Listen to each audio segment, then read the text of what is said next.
ঊনকোটি জেলার চণ্ডীপুর বিধানসভা কেন্দ্রের শ্রীরামপুর স্কুলের হলঘরে রবিবার নবনিযুক্ত মণ্ডল সভাপতি পিন্টু ঘোষ এবং বুথ সভাপতিদের সংবর্ধনা প্রদান করা হয়। অনুষ্ঠানে উপস্থিত ছিলেন রাজ্য সরকারের সমাজ শিক্ষা ও কল্যাণ মন্ত্রী টিঙ্কু রায়, চণ্ডীপুর মণ্ডল সভাপতি পিন্টু ঘোষ, ঊনকোটি জেলার বিজেপির সহ সম্পাদক অরুণ সাহা, বিজেপি রাজ্য কমিটির সদস্য বিমল কর সহ আরও অনেকে। বিজেপি রাজ্য কমিটির সদস্য বিমল কর স্বাগত বক্তব্যে বলেন, চণ্ডীপুর বিধানসভায় নতুন নেতৃত্বের মাধ্যমে সংগঠন আরও শক্তিশালী হবে। তিনি দলীয় কর্মীদের 2028 সালের বিধানসভা নির্বাচনের লক্ষ্যে একযোগে কাজ করার আহ্বান জানান এবং চণ্ডীপুরকে রাজ্যের সর্বাধিক ভোটের ব্যবধানে বিজয়ী কেন্দ্র করার লক্ষ্য নির্ধারণ করেন। সমাজ শিক্ষা ও সমাজ কল্যাণ মন্ত্রী টিঙ্কু রায় তার বক্তব্যে যুব নেতৃত্বের ভূমিকাকে তুলে ধরে বলেন, বিজেপি বুথ ও মণ্ডল সভাপতি নির্বাচনে নতুন নীতি প্রয়োগ করেছে। এখন 35 থেকে 45 বছরের যুবকদের দায়িত্ব প্রদান করা হচ্ছে, যা সংগঠনকে আরও শক্তিশালী করবে। তিনি উল্লেখ করেন যে একসময় প্রবীণদের হাতে এই দায়িত্ব থাকলেও এখন যুব শক্তির উপর ভরসা রাখছে দল। অনুষ্ঠানে নবনিযুক্ত মণ্ডল সভাপতি এবং বুথ সভাপতিদের সংবর্ধনা জানানো হয়।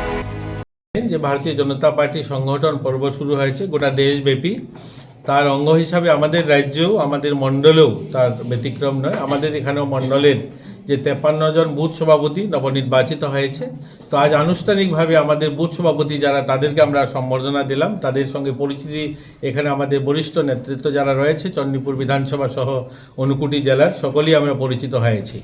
পরবর্তীতে আমরা আমাদের মণ্ডল সভাপতি নবনির্বাচিত হয়েছে, মণ্ডল সভাপতি এবং আমাদের বুথ সভাপতি এবং প্রধান উপপ্রধান সহ সকলের সঙ্গে আজকে এই পরিচয় প্রসঙ্গ। এই অনুষ্ঠানে আপনারাও এসেছেন, আপনাদেরকে শুভেচ্ছা জানাই।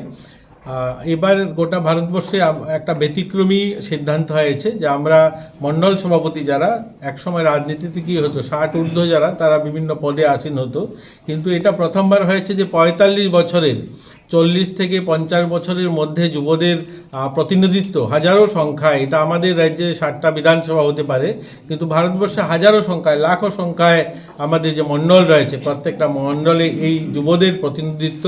তো এটাতে প্রমাণ করে শুধু আমরা ইয়ং ইন্ডিয়া বা যুব ভারত বলা নয়, এটা কাজে পরিণতি করে দেখানো আমাদের প্রধানমন্ত্রী বা আমাদের রাষ্ট্রীয় সভাপতি জেপি নাড্ডাজির এত বড় উদ্যোগ যে যুবদের প্রতিনিধিত্ব। যেই দেশে আমরা বলি যে 65% যুবক, এই দেশের যুবদেরকে প্রতিনিধিত্ব দেওয়া, তাদের হাতে সাংগঠনিক গুরুদায়িত্ব সঁপে দেওয়া, এটা একটা প্রয়োগ বলতে পারেন। তো আজকে সকলে মিলে আমরা শুভেচ্ছা জানাই, আগামী দিন যেন আরও সংগঠন শক্তিশালী হয়, সেই নিয়ে আজকের আলোচনা। তো আপনাদেরকেও ধন্যবাদ।